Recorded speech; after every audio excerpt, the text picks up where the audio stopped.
What's up, cool guys and gals? Today we're going to learn how to take text that is seemingly two colors like this text here and turn it into a one color design. This is useful to send to printers and get a cheaper print for your artwork. So let's open up a new Illustrator file. I'm going to name this drop shadow. For the width and the height, I'm going to choose 1000 pixels. You can change that here. And since we are sending to printers, I'm going to choose CMYK. That's a more printer friendly color model. Okay. Now that we have our artboard open, I'm just going to go to the type tool, click in here, and type drop shadow. Let's go all caps. Bump that up to about 100 pixels. For the font, I'm going to choose Cooper Black. That should be on most machines, but if not, just try to pick a font that's pretty bold. Copperplate Gothic Bold works. Gill Sans would be good. However you say that would be great. Impact would be fine as well. Just to show how we're doing this, I think this font's good because it has a lot of curves and serifs, so you can it shows how dynamic this actual technique is.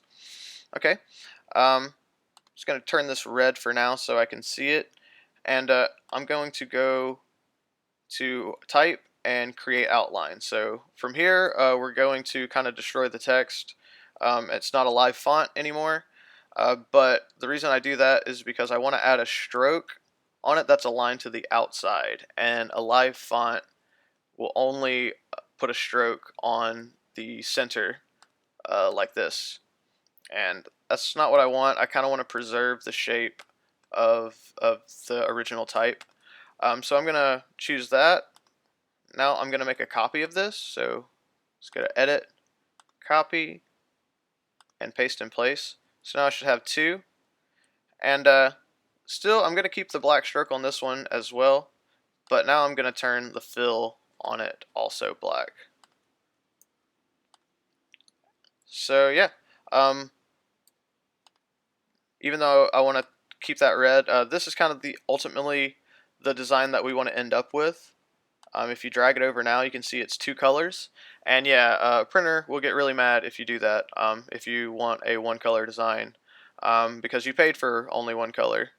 Yeah, they'll get really mad. So in order for them to not yell at you, yeah, we're just going to turn this into one color and start with the black shape on the bottom. I'm just going to go to Object, Expand Appearance. Maybe do it a couple of times just in case you miss a shape or something. And now, yeah, just go to Pathfinder and hit Unite.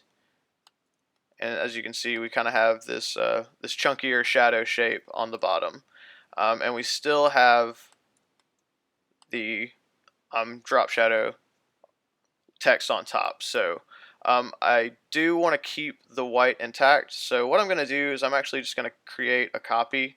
You can just go to copy and paste, paste in place, and just drag it up. But I don't want a stroke on this. Just change the fill red just so I don't lose it. And I'm just going to take away the stroke. So we should just be left with this. And now I should have that white and black shape on top. I'm going to change both of those into black. Now I'm going to go to Object and Expand Appearance. I gotta do this fast. That's okay, we're almost done. And now I'm just gonna highlight all of the black shapes and unite those as well. And now make sure you go to Object and make this a compound path. And do the same with this type here. Go to Object and make it a compound path. Okay, let's turn that red again. And now we can just center that up. Oops. That's a little off, so I'm just going to manually just bump it up. Just kind of till I get the look that I want. Up one more. Yeah, I think that looks good. Now I'm just going to highlight both of them. Your red part should be on the top layer, and then I'm just going to hit minus front. And that's it. Now we have this in one color.